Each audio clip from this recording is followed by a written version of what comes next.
It's a big knot that's all connected. And the thing is that improving nutrition and improving pleasure, inflammation, nutrients, and the gut microbiome in whatever way can work for people can really, it can solve a lot of problems. And so that's why I left the Washington Post, and I'm devoting my time to talking about the science.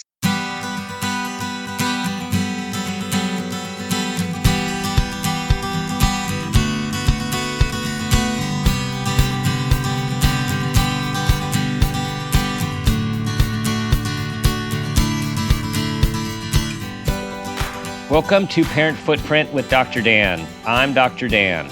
This show is about making the world a more loving, accepting, and compassionate place, one parent, one person, and one child at a time.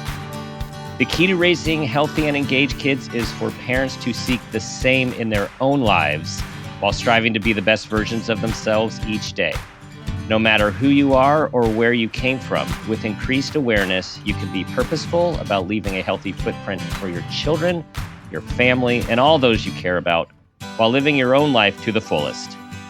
Today's show is Eat and Flourish, How Food Supports Emotional Well-Being, with our guest, Mary Beth Albright. Mary Beth is an award-winning journalist, podcast host, and author focusing on the science-based connection between food and mental health. Eat and Flourish, How Food Supports Emotional Well-Being is her first book and has been translated into several languages. She's also the host of Eat, You'll Feel Better, a 20-minute podcast creating a platform to continue the conversation of how food affects our emotions and how our emotions affect what we eat, which we will be talking quite a bit about today. Mary Beth was a correspondent and editor for the Washington Post, has written for National Geographic, and for years was a restaurant critic for DC Magazine. Her passion for food grew from her mentor, Surgeon General C. Everett Koop. After 15 years working with him on health and food issues and attending Georgetown Law School, she advised on food systems and managed a White House initiative. She also works with food-related organizations that seeks to improve the food systems and food's impact on wellness, environmental, and social issues, while fulfilling our moral imperative to feed 8 billion people on the planet. A small task. Mary Beth, welcome to the show. Dan, I am thrilled to be here, particularly because your mission statement is so spot on about taking care of ourselves and trying to create a better world. So I'm so excited to be here. Thank you. Well, thank you for that. As I was reading your book, the trickle down of all of this it's just become so apparent about what we put in our body as any human, but what we put in our body as parents in particular, and how that impacts how we feel every day. And of course, the modeling for our kids, and then what they put in their body with or without our permission, and how that impacts their body. So there's a lot to talk about today. I wanted to go back to, I know that it seems your professional passion was really kindled in this domain by the late, great Surgeon General, Koop, mentor of yours. And I was wondering, before that, were you a foodie? When you look back, did you was food something that either was a passion of yours or a mixed relationship with, where's the origin here? Oh, wow. We're getting personal real early. Okay. Yeah. No, this is great. As you said, we all need to be authentic and honest. We'll get to the science, but first the personal. I mean, my interest in food started as a child growing up in a violent alcoholic household, right? Mm-hmm. Because we all know that food provides comfort for us. Now, that goes back to, if you put sugar on a newborn baby's lips, the baby will suck on its own lips, right? This is innate. This is wired into us. And then the human experiences we have then plays with, what we're wired for pleasure in our brains. And so the collision of what we have biologically pleasure for and what we have emotional pleasure for I mean, it's almost like food is the one place that it comes to the forefront for all of us every day, 3 times a day, more for some of us Mm-hmm. who eat more than Mm-hmm. 3 times a day. So I just think it's one of the it to me it is the most interesting, most fertile ground for looking at ourselves, Mm-hmm. for looking at our children, and all of it is, of course, mixed up with diet culture, which we can talk about. So, Mm-hmm. how do you be Right. pro health without being pro diet culture? How do you be pro health and anti diet culture at the same time? Mm-hmm. Meaning, how do you eat for health, but also eat for pleasure and not shame yourself for doing that and not start looking people's bodies and shaming them? Yes, not yeah, that is complex in our society these days, and so important that we're talking about it. First, thank you for sharing some personal information. I felt comfortable going there because you're very human in your book, and you are a person in your book as well as a scientist, a journalist, and a foodie, everything in between. What I didn't also say is Mary Beth was also on it's been on food shows. She tried, what was it, 2,000 different foods in like 2 or 3 days for as a critic. I mean, like, Yeah. yeah, The fancy food show every year they yeah, do. It's like the big food show, and so yeah, yes. I sat in a windowless room and ate 2,000 foods, so you don't have to. So yeah, and she's still smiling. She's still smiling. Um, so your book has been going off of what you just said earlier about separating like health, wellness, and food pleasure from our often toxic diet and body image culture. Your book has been called a health book that divorces wellness and nutrition from weight loss goals and diet culture. That's significant, right? So let's keep going with how do we take apart how all of us are raised, and particularly more and more. I mean, it was with very skinny supermodels back in when I was growing up. I mean, at some point that became the body type, and then now we have social media, and we have so much. I mean, the dieting industry alone is right a gazillion-dollar industry. So how do you see us starting to change that conversation and those what we keep our eye on? Well, my mentor, as you mentioned, was the former Surgeon General C. Everett Koop, and he followed the science wherever it went him, wherever it took him, because he was an evangelical Christian, which was well known during his confirmation hearings. But he also looked at the science of abortion and said, I don't see, there's no scientific evidence at that time in the early '80s that abortion. You know what? Let me take divorce it from abortion. Yeah. Let me take Yes. it to a Yeah. different, yeah. Yeah. Um, Absolutely. Yeah. As you mentioned, my mentor was the former Surgeon General C. Everett Koop, and he really followed the science wherever it took him. And so, in doing that, he became, at first, he was beloved by conservative Republicans, and then he became beloved by liberal Democrats. And so, you follow the science.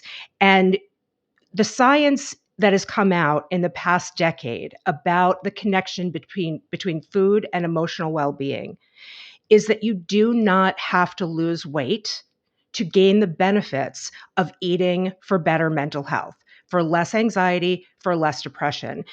Really, the biggest study that or the first study that got kicked off is called the Smiles trial. It was in Australia. It was about 10 years ago, a little less than 10 years ago, and it showed that people who loosely followed the Mediterranean diet had significant decreases in depression and anxiety symptoms without using medication. Now, we live in a both end world. I use medication. Hmm. Medication is wonderful for some people. Talk to your doctor about it. But we need all the tools we can get in our toolbox. Hmm. In the world that we live in right now, a lot of people don't have access to healthcare. You can do more than one thing at once. Automatically people hear like, this or this. And it's like, no, it can all happen. And Hmm. your mentioning of social media is so important because there are lots of studies coming out now about people who follow health influencers that they do eat more fruits and vegetables, say, but they also have a significantly lower body image. And so making sure that it's a big tangled knot, Mm-hmm. you know? And so we're trying to untangle the knot and see what is in our self-interest, both health and mental health wise, which of course is the same thing, and what really is not. And Mm-hmm. so that's what I'm going after in the research. And luckily, there is so much research coming out about this because there's been a lot of public interest about it recently. Mm-hmm. The science that you document, and you are well touted as breaking it down for all of us regular people out there to understand the science, because our brains and our bodies and our systems are very complex. And it is Mm. important to know enough, I think, just to know enough how this all works, to think about, okay, what am I putting in my body? How is it going to affect my neurotransmitters? What are my neurotransmitters? What is my pleasure seeking? Right? Like, oh, this is a dopamine hit thing that keeps me going back for more. So this it's so critical to unwind it. And I wanted to jump on, I was going to talk about this later, but you brought up the Mediterranean food. And so much of it, we think about the blue zones, as you write about, and how, gosh, these people in these parts of the world live over 100. They're happy. They have these chill lives, and they drink red wine. And like, how do we do that? And as you point out, there's so much more to it than just the diet. For example, they eat together, right? Yeah. They nap. They're like, they, I would say, I don't know, not though this is a fact, maybe you'll know, but like the amount of probably social media and technology use in the blue zone areas are probably much less than in our Western culture. Is that true? Well, I can tell you, I've been to Sardinia and I didn't see Yeah. anyone walking around on their phones, Yeah. right? Maybe part of it is like the rocky terrain. If you're looking at your phone, you're going to break your leg. Yeah. But yeah, all of that is true. And I think that we focus so much on listicles of what to eat that we forget the importance of how to eat. Mm. And I love a listicle as much as anyone else. I'll click on something like top 10, whatever. But it's more than that. And the research really breaks it down into 4 different categories that I write about in the book. And I think of the acronym PING, P-I-N-G. It's about pleasure. It's about inflammation. It's about nutrients. And it's about the gut microbiome. Mm-hmm. And all 4 of those things, and pleasure is the first chapter in the book, because I come from this, as I said, I come from this as a person who has used food in a way that got me through something when I was a kid, right? Mm-hmm. But I also come from, so I understand the emotional importance of food. I also understand the science behind, how do you work with those emotions that you have to recreate pleasure in a way that serves your long-term best interest, not just your short-term best interest. And all of those are incredibly important, and they work together because the human body is an ecosystem. And it's one of the reasons why it's so difficult the dietary studies are so difficult, because in science, we all remember the scientific method from high school. In science, you have a hypothesis, and then you control the environment, and then you run these tests. And dietary science just isn't like that, because humans aren't like that. I mean, to do a really scientifically just perfect study, a controlled study, you need to have those people in residence. Right. Means basically putting a webcam on their head and making sure that you know absolutely everything you eat. Because in science, the lick of the brownie batter spoon, that matters, Right. And so, and it's a lot of reasons why people talk about nutritionary science isn't like real science. And it's like, yes, it is. It's just, it's very, very difficult to measure.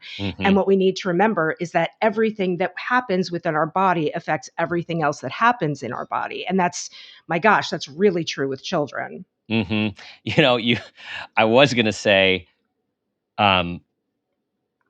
draw the comparison to mental health studies, psychology studies, when your treatment studies, and we're like, we're gonna study an empirically based treatment for ADHD or depression or anxiety or PTSD, and the challenge of that is exactly what you just said. With you have to find these individuals that you're trying to control all the variables to come up with a statistically valid conclusion.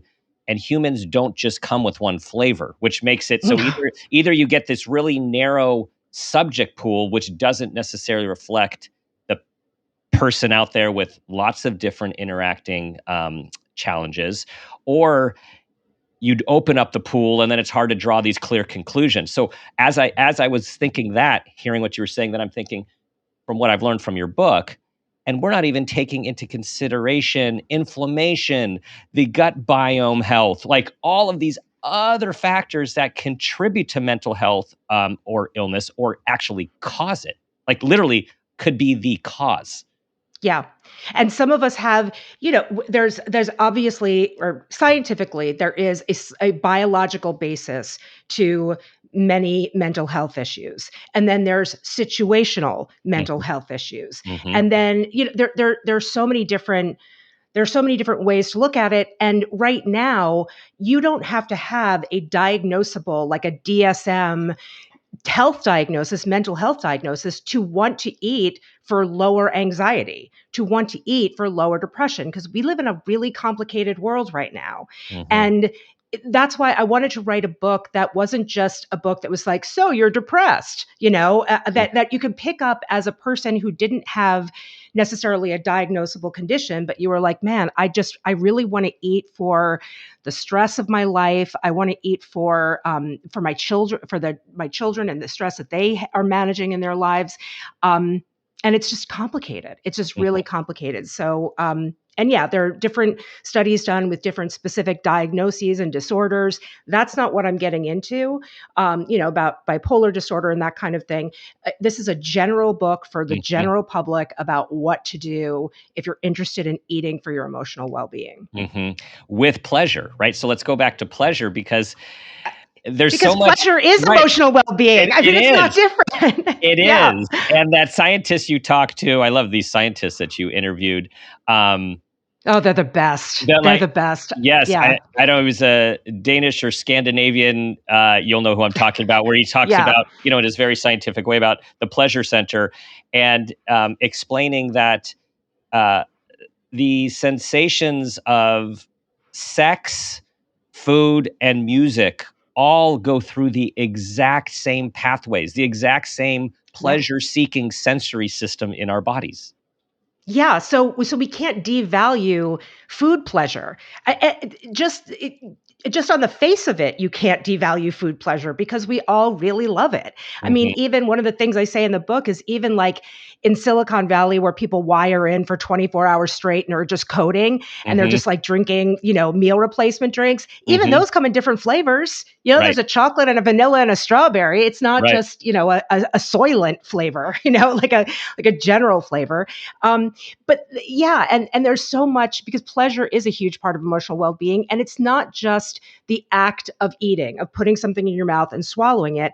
I get into the sensory importance of different qualities of food. So for example, the smell of food, so important. So, and we know this from like, bake cookies in your house when you're selling it, things like that.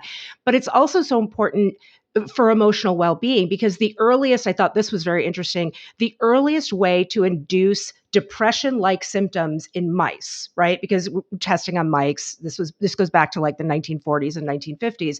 The oldest way to induce depression-like symptoms in mice is to remove their olfactory bulb. Is to have them not be able to smell anything. Because even right now, I have a candle burning on my desk, like a candle a smell that I really like. There's like only one candle that smell that I really like, but it's just, it's that is so important. The whole, you eat first with your eyes, that even when you see little flecks of herbs this is called psychological gastronomy and neurogastronomy, that when you see little flecks of herbs in something, you rate it as more fresh tasting, even if the herbs are not, even if they're just colored flakes, they don't taste like anything. So I always tell people, if you're standing in the grocery store and you're looking at the wall of parsley and you're like, oh God, it just says 5 parsley leaves. Do I really need this? Like, yes, if you want it to be the best tasting food, then yes, you do. So I get into all of those different, the touch, the mouth geometry, how food hits the tongue is incredibly important, that round foods taste sweeter than angular foods. they register in our brains as sweeter. We don't know why.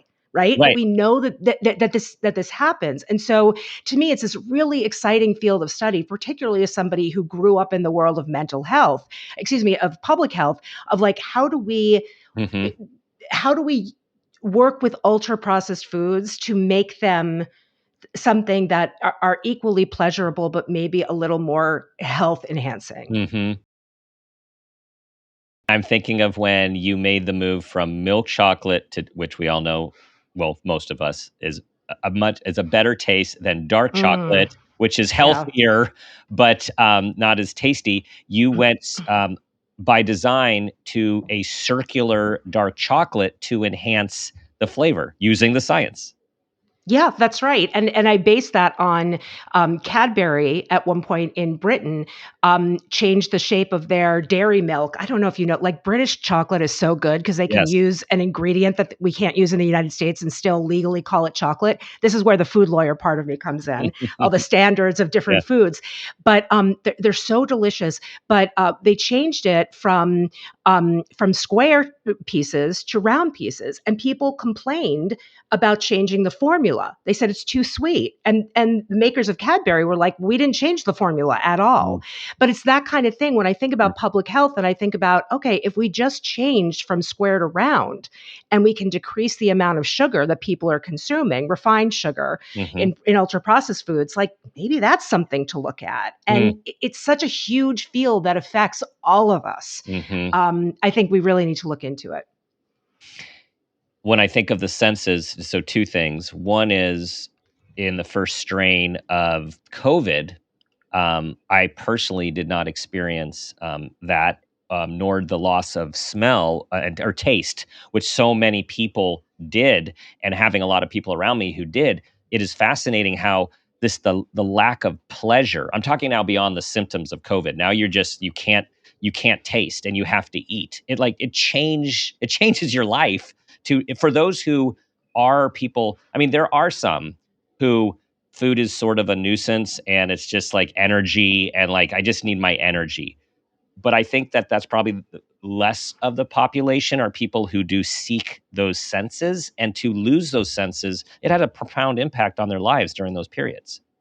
And that's being deeply studied right now. I talked to a bunch of researchers at the Monell Center in Philadelphia, and they're doing significant studies on people with long COVID and their emotional well-being / mental health.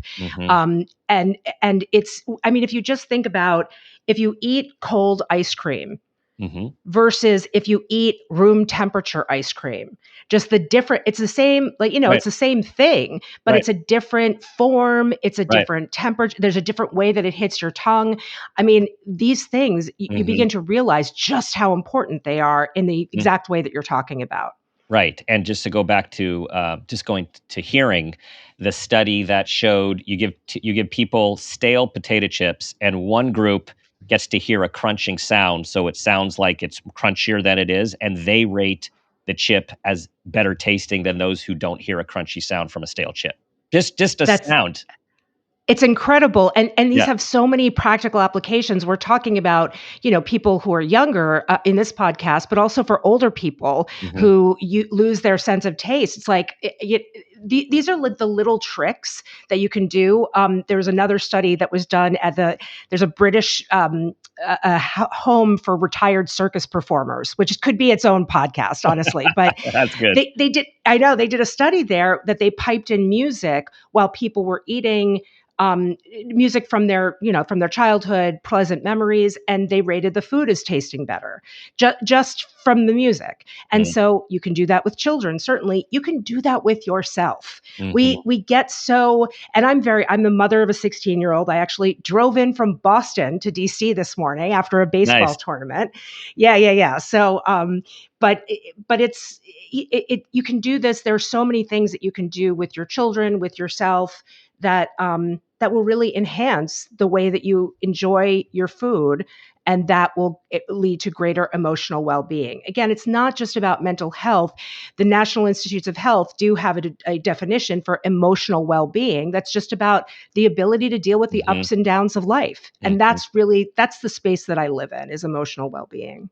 And we're using that word a lot, and I want to continue to highlight that, because really throughout the book and your work is, again, how do we shift from I want to be this weight, I want to lose this many pounds.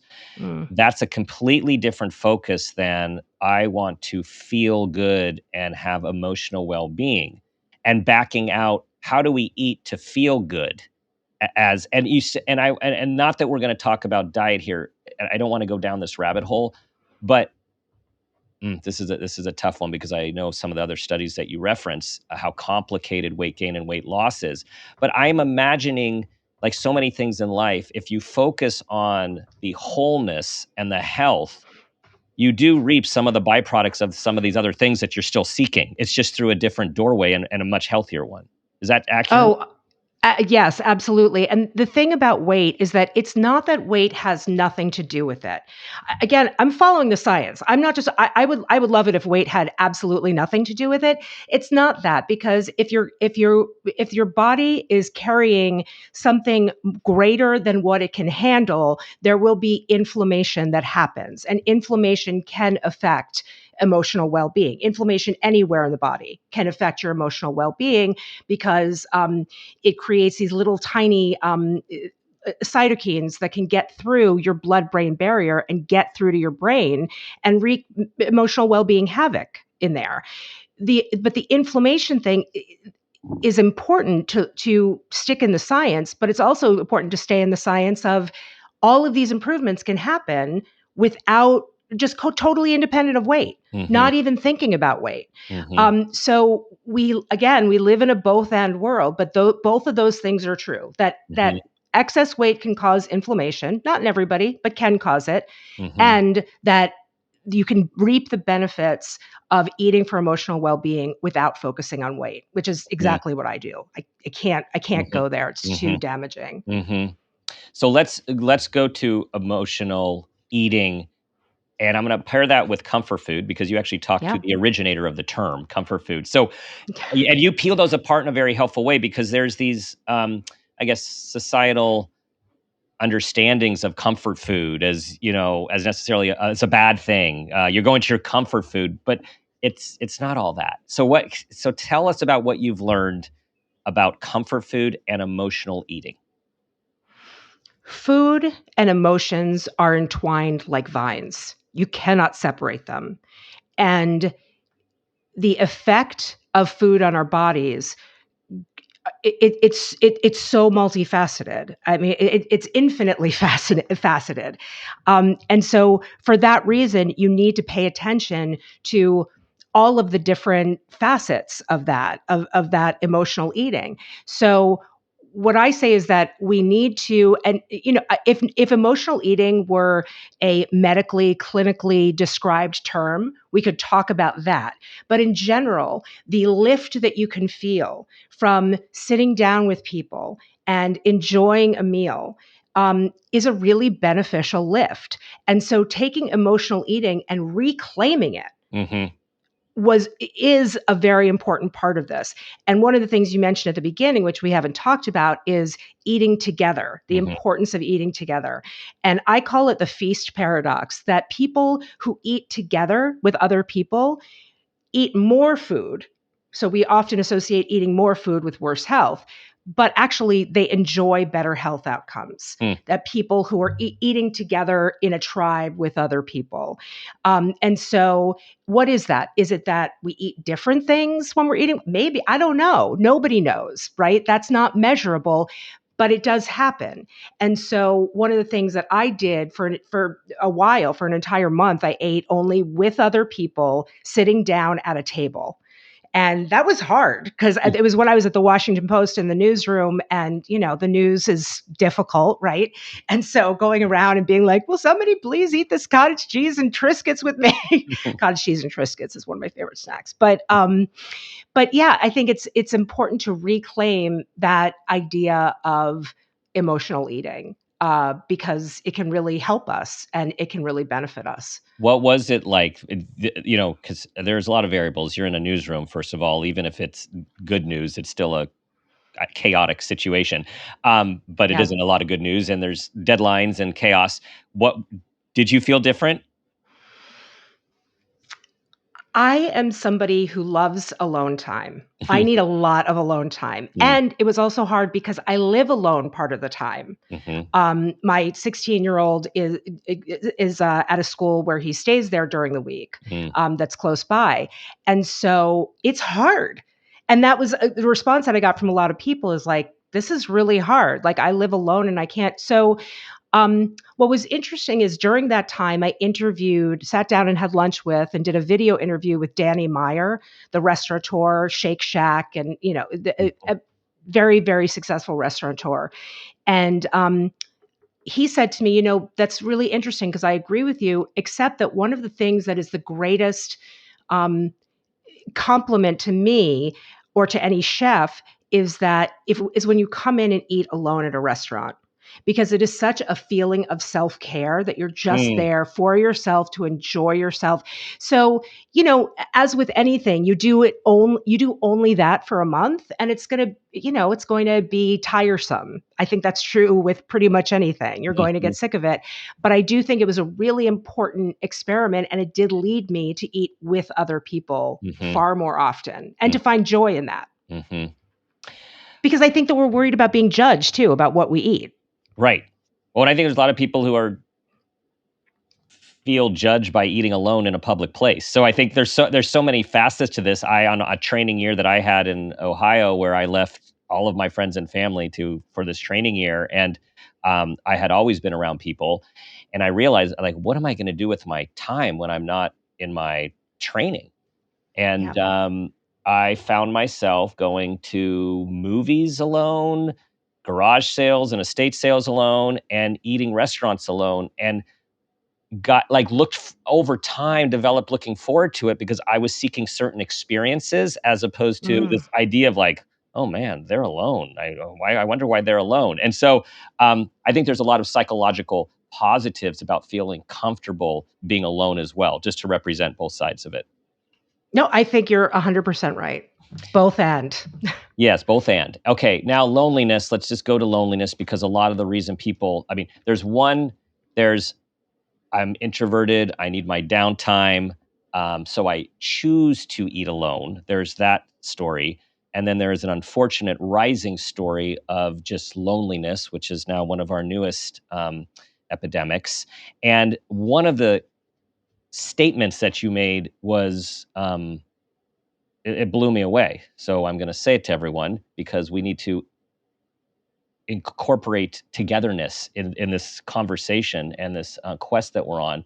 That loneliness has the same reduction in lifespan as 15 cigarettes per day. I don't even know what to say about that. That's like, it's hard to wrap your mind around. It's astonishing. And it's astonishing particularly because it's an issue that could in part be solved by all of the people who are suffering from it getting together with each other, right? I mean, not everybody's going to get together. Not even everybody's going to like each other. We all know we can feel lonely in a crowded room. And so it's difficult to figure out what to do about it. The current Surgeon General declared an American loneliness epidemic a couple of years ago, and it's real. And when you combine that with, and I'm not making judgment calls on any of this, but last week the Surgeon General talked about putting warning labels on social media for teens, proposed that as an idea. Given the mental health issues that it causes for many teens. And this week was talking about gun violence as a public health epidemic in America. So you combine all those things together, and it's really, all these things are connected. And food is a way. I'm not saying it's like it couldn't, save the world, or, I mean, I don't not believe that, though. You know what I mean? Like it affects everything. So if you're eating food that is in your long-term emotional well-being interest, and you are doing it with other people, and in doing it with other people, you're having conversations that help you understand whatever is the other for you, right? Whatever is the thing that you think is the other thing that that you find not something that you are. Food can really help all of these, and it can be a lubrication for all of these. And it is something that I think we all really, really need to focus on as a country and as a world, about how we have better food. I'm honest. And a lot of people ask me, what do I mean by better food? And it's, the science is behind what you've heard about before. It's just, it's old information, but it's new science, that it's like, a well-rounded diet, fruits, vegetables, lean meats, nuts, leafy greens, all those kinds of things. It's a standard Mediterranean, Okinawan, Norwegian diet. But it's just a new reason to do it. And less processed foods, which has become more and more a part of our stores, restaurants, homes, and there are socioeconomic reasons and socio-political. It's so layered. But let's just go there for processed versus unprocessed, and how in a realistic, because I also like, you're very realistic. You don't set these standards, these perfectionistic standards, which, push us away of like, oh my God, there's no way I can do that. You're very realistic and practical. So how do you think about processed foods versus non-processed foods in today's world? Well, first of all, perfectionism and emotional well-being are not compatible. They don't go together. No. Absolutely not. It took me a long time to learn that, but absolutely not. Yeah. And if you're somebody who grew up trying to please everybody around you, it takes a little bit longer to learn that. Yes. Ultra-processed foods are linked significantly with lower quality mental health and emotional well-being. That is something that we know. It's something that the science has been dribbling out, and in the past year, 2 years, it's really ramped up, and we see that there is a correlation between those things. The issue is that in dietary science, as we talked about, it's very difficult to establish causation, because causation is this happens. Somebody eats ultra-processed food, then they get depressed, right?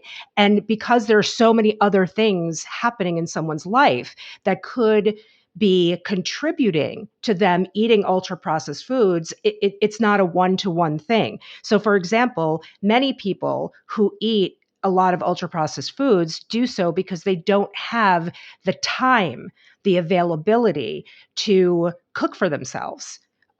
They don't have access to fresh food. Those things, not having a lot of free time, not having access to fresh foods, those can be emotional well-being destroying on their own, without even talking about getting to the ultra-processed foods. So, as I said, it's a big knot that's all connected. And the thing is that improving nutrition and improving those 4 things that I talked about: pleasure, inflammation, nutrients, and the gut microbiome, in whatever way can work for people, can solve a lot of problems. And so that's why I left the Washington Post, and I'm devoting my time to talking about the science. And as you mentioned, my book is, there's so much science coming out that I've already updated it. Yes, you did. And now in paperback form, people. It's now out recently in paperback form. And this is a new book, by the way. So like your original book is what, a year old? It's not, yeah. So there's a lot coming out, and there's going to be, we'll keep talking because there's going to be more and more editions coming out. You talked about the gut microbiome, so I think we need to talk about what many people, some call our second brain and others call our first brain, the gut. And it's just fascinating. The idea of the gut and the microbiome, This is not, I mean, I'm sure it's been around a long time, but it has not been mainstream for, is it even 20 years that it's actually been in the mainstream? Yeah, well, it's interesting because we were all in science in the 1990s and the early aughts, around the turn of the century. I love Yes. saying that Yes. because it makes me feel so old. Yes. But around the turn of the century, everybody was so focused on genetics. And we were looking at mapping the human genome and what can we tell about our genetics. And when the human genome was declared mapped, which it's not really, but we'll talk about that on a different podcast. Mm-hmm. But when the human genome was declared mapped, I think it was in 2001, a lot of people saw that most humans are exactly alike genetically, that there are actually really few genetic differences between individual humans. And so then the research went from the Human Genome Project to the Human Gut Microbiome Project, which is what we're in right now. And the gut microbiome is the collection of trillions of microbes, little tiny living organisms, every single one of them, every one of the trillion ones are its own living thing. And they are living in your digestive tract. And that's the mouth all the way down to the other end. And how our genes express themselves, the kinds of people we are, depend a lot on the kinds of microbes we have inside of us, because everyone's is like a fingerprint. Everyone's is individual. And there's no one healthy gut microbiome, because a person in India will have a different one from a person in Britain will have a different one from Brazil, right? Because there are so many things that contribute to it.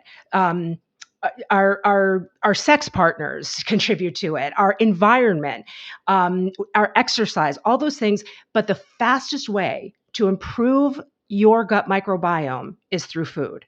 And that's because when you eat certain foods, it feeds those living organisms. Those living organisms have to eat. And if you don't feed them, for example, enough fiber, they can start eating the lining of your gut, which can lead to leaky gut syndrome. Right. So you need to feed those. And a lot of people hear about probiotics and prebiotics. I mean, probiotics are great. You're eating a yogurt. It's like those living, you see on the side of a thing of yogurt, like contains living organisms.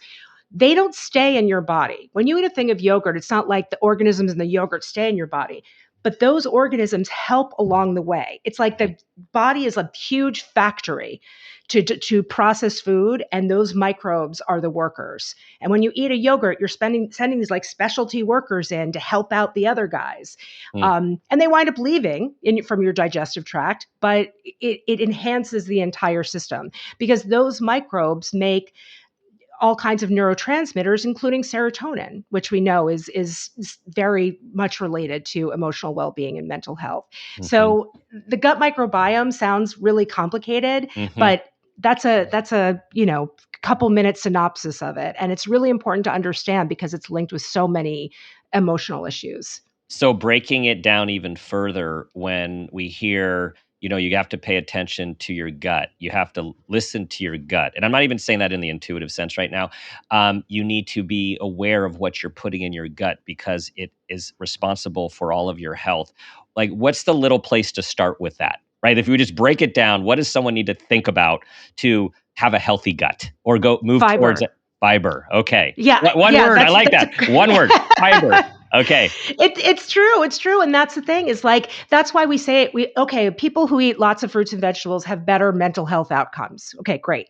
What is it in those plants that create those? We don't know. I mean, there's generally a ton of fiber in fruits and vegetables. That's part of it. There are also different, you've heard the saying, eat the rainbow, right? You eat all different colors, because each one of those, every different color of fruit or vegetable has its own it has its own benefits, has its own properties. And like every plant has its own immune system. And when you eat that plant, the little pieces of its immune system start helping out your own. And so it's this really fascinating, the system is perfect. The food system is perfect. We're just not using it. We're just not using fruits. We're just not using vegetables. And I hate to put it that way, because I also am very anti, it's known as nutritionism in the food world, which is when you start looking at food only as vitamin C or, beta carotene or omega-3 fatty acids. We also need to look at the whole wonderful thing that food is, the package that it comes in. But it's like one of the researchers I talked to said, it's as if each plant is a pill in and of itself. Mm. And you can't replicate. I mean, maybe someday, 100 years from now, they'll be doing it. I don't know. But right now, there is nothing that can improve your gut microbiome as quickly as food. Right. I don't know if I'm making this up, and I don't know. I think maybe some past Star Trek episode back in the day, there's a pill, right? And you just take you take your pill, you get everything you need, and you go about your day. And that doesn't sound very pleasurable, but I'm guessing the science is going to continue to move towards ways to really consolidate what we need, maybe for good, and there's always some negative consequences of that too. But so taking it all back around, we need to have pleasure. We need to be mindful. We need to be aware. And I was wondering, because you summarize in your book, really at the end, about how you live your life now with this knowledge, right? Like breaking it all down. And so I was wondering, you've been in this field for decades. How did writing this book and bringing all of this together change you?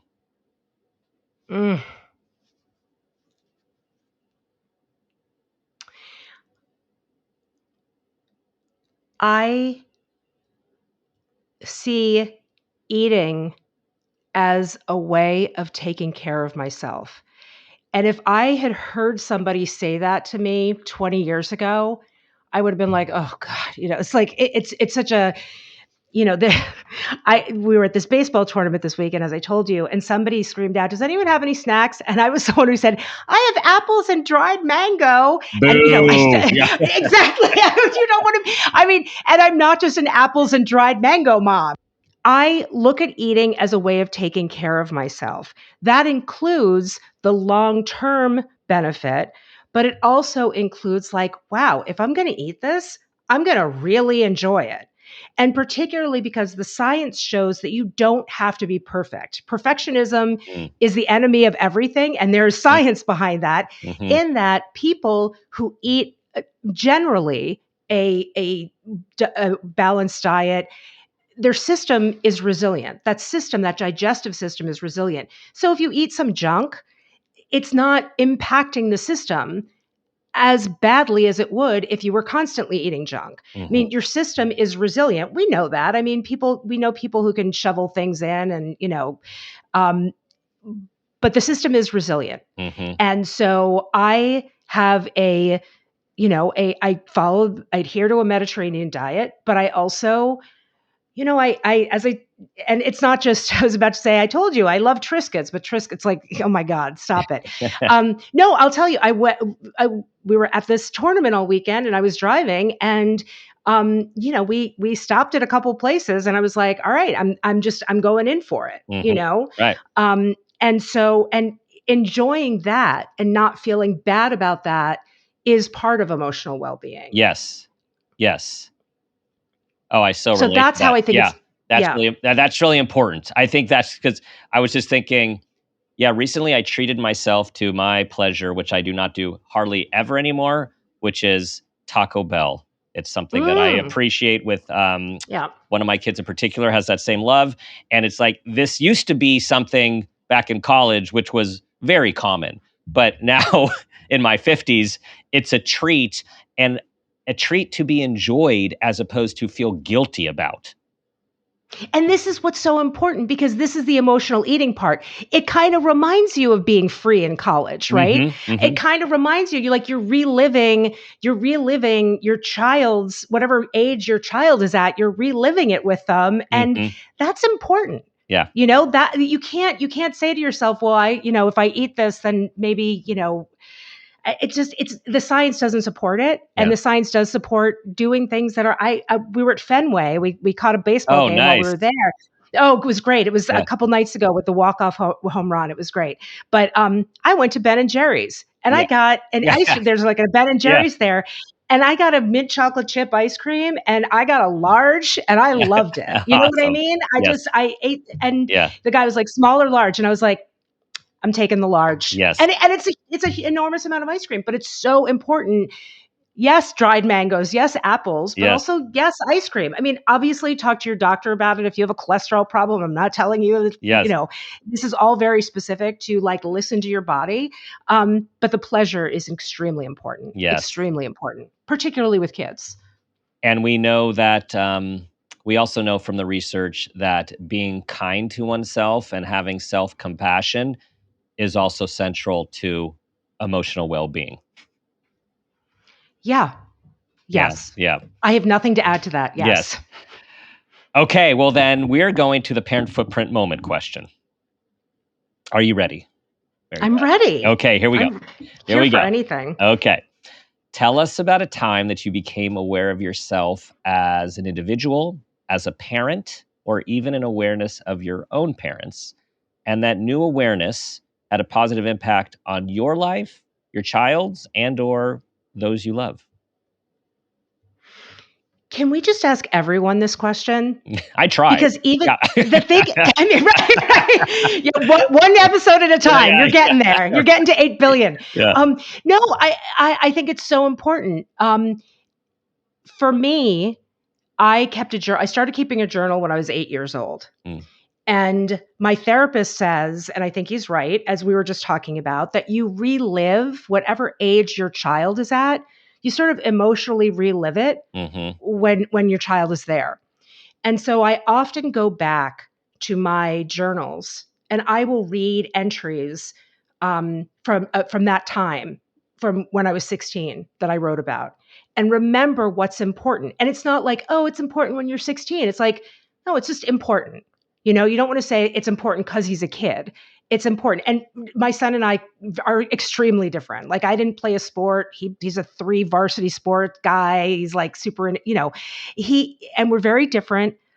But I think the idea that in that moment, that is really important.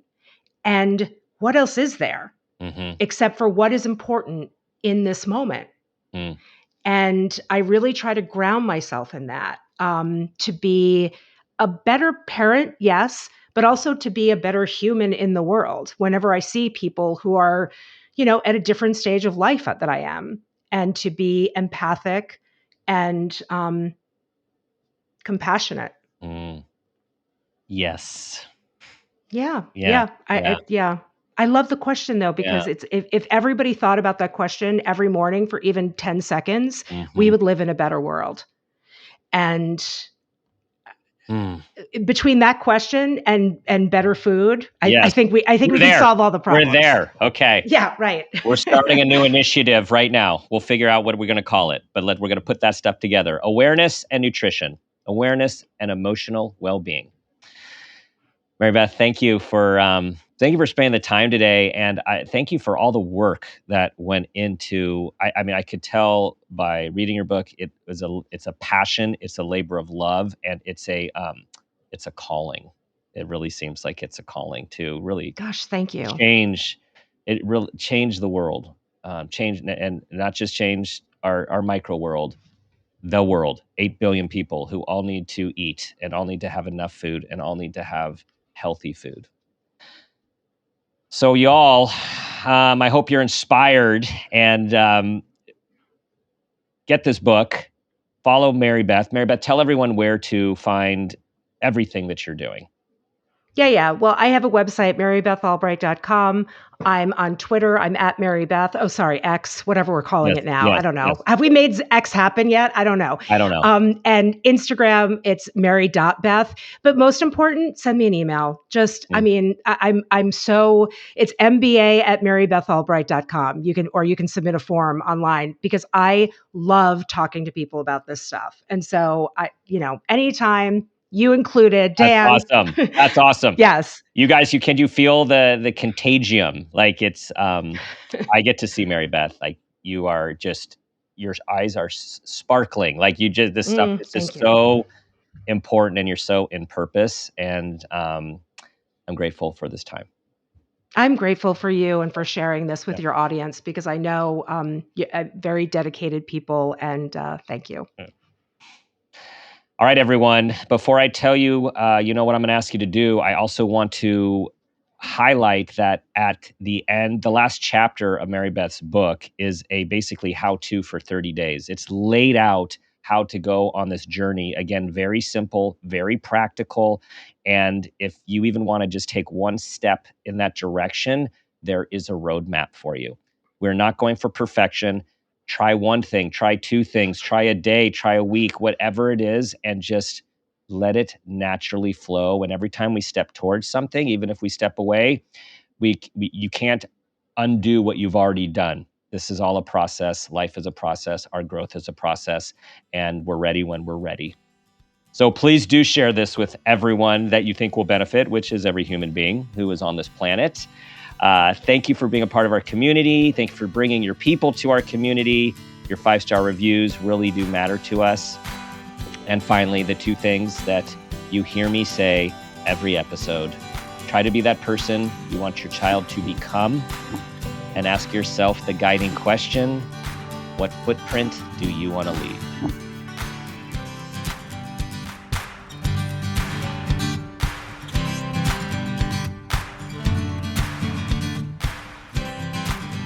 This has been a Peters and Rossi production. Parent Footprint with Dr. Dan is produced by Laura Rossi. Our engineer is Phil Rossi. Theme music is Strummerman, composed and performed by Pro Tunes. Artwork is by Garrett Ross. Follow us on Instagram and Facebook at Parent Footprint Podcast, and on Twitter at Dr. Dan Peters. For more information, go to exactlyrightmedia.com.